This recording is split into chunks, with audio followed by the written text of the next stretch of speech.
Okay. Sec. I'll just put the feedback form link back into the chat as well.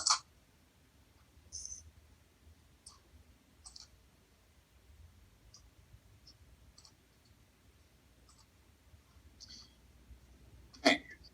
Thanks, Tom. Imagine the feeling of working hard for 3 or 4 years of undergraduate and finally being finished. You're excited to join the workforce and start earning some money. Then imagine cold calling and emailing potential future employers, chasing up leads to try and find work in the area you studied. Now imagine doing that for 2.6 years. That is the reality for many young Australians. A study by the Foundation for Young Australians followed 14,000 young people transitioning from full-time education to full-time employment in their area of study. It found that this transition took 2.6 years on average.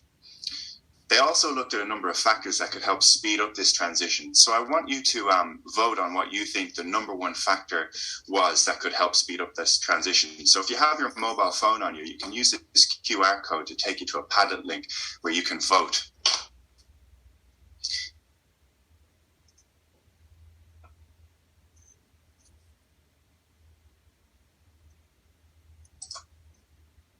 Are you going to sing to us, Michael?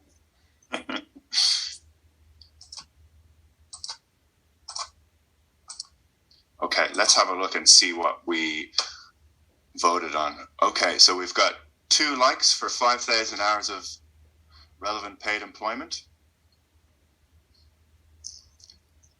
We got 1 vote for optimistic mindset, paid employment in a future focus cluster. Okay, so it looks like in the lead, we've got 5,000 hours of relevant paid employment.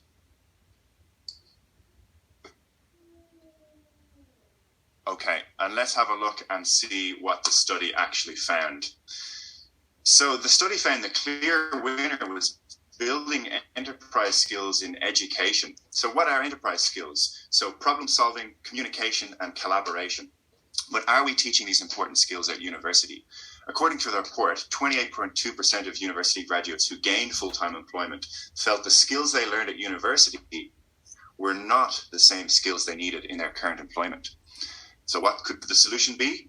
Enter authentic learning.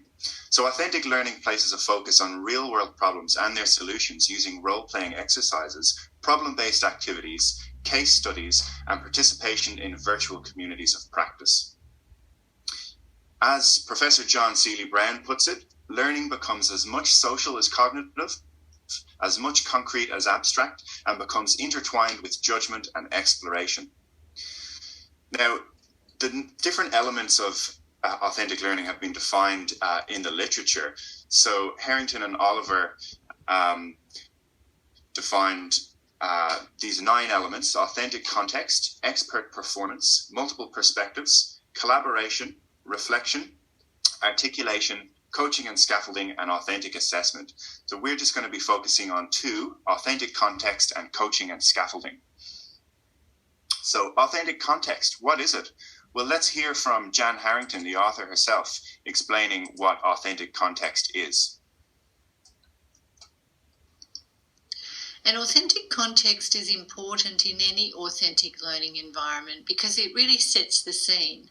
It provides a physical or virtual environment that reflects the way the knowledge will be useful in real life.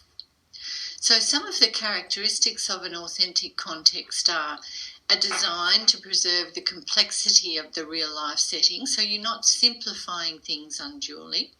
You provide the purpose and the motivation for learning. Often students say, well, this might be something that I need to learn, but why do I need to learn it? When would I use it?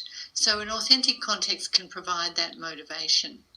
And it also provides a space where ideas can be explored at length in the context of real situations. Hey, so there we heard from the author Jan Harrington what it is. I want to give you an example from an assessment task I helped design called Developing a Professional Pitch, which is for a subject called Communicating Science at Work. The students were instructed to imagine the context that they're working as a science and technology advisor for a well-funded startup. and to find a recent discovery in science or technology that they were interested in. And the task was to write about this new discovery in 3 different ways that's suitable for 3 different audiences. So the first audience was the executive board of the startup company, convincing them to adopt this new technology. The second audience was an internal email to other employees to get them excited and interested. And finally, the public who might read about this breakthrough on a company website. So just a couple of design questions to think about when establishing your own authentic context. First of all, does the context represent the kind of setting where the skill or knowledge will be applied? And secondly, is the pathway that students take through the learning environment flexible? So I'm going to hand over to Ling now, who's going to talk more about coaching and scaffolding. Thank you, Michael. Good morning, everyone. So as Michael mentioned, there are 9 elements in the authentic learning frame. He mentioned the first one, authentic context. So I'm now share with you the 8th element, which is providing coaching and scaffolding. Coaching and scaffolding are tools used to move students toward stronger understanding and greater independence in the learning process. And it's particularly so in early stage. For example, students get into the university in the beginning time and also at critical time along the way. Next, please. So as a teacher in collaborative learning, it's different from traditional teaching. So the coaching is highly situation specific and is related to problems that arise as students attempt to integrate skills and knowledge. And this cannot be replaced by machine, although we have a lot of programs or online tools, but those tools cannot effectively listen, talk, or understand, or coach, as you can understand. So I want to give an example from my own experience. I have been coaching students from in happiness studies course, and we have about 20 participants or adults. So after watching the video lecture, we come together to discuss, and either is discussing on the topic of spiritual learning, relation or relational well-being, and then students will come to just like combine the learning with the own experience. Some become very personal. For example, sharing their personal difficulties with family members or some of the breakdown of the relationship. So as a facilitator, I need to provide timely support, and also other participants can also share how to deal with those difficult relationship, and so the participants can learn from others as well. Now I come to scaffolding. I think in previous presentations, Stephen also mentioned this one.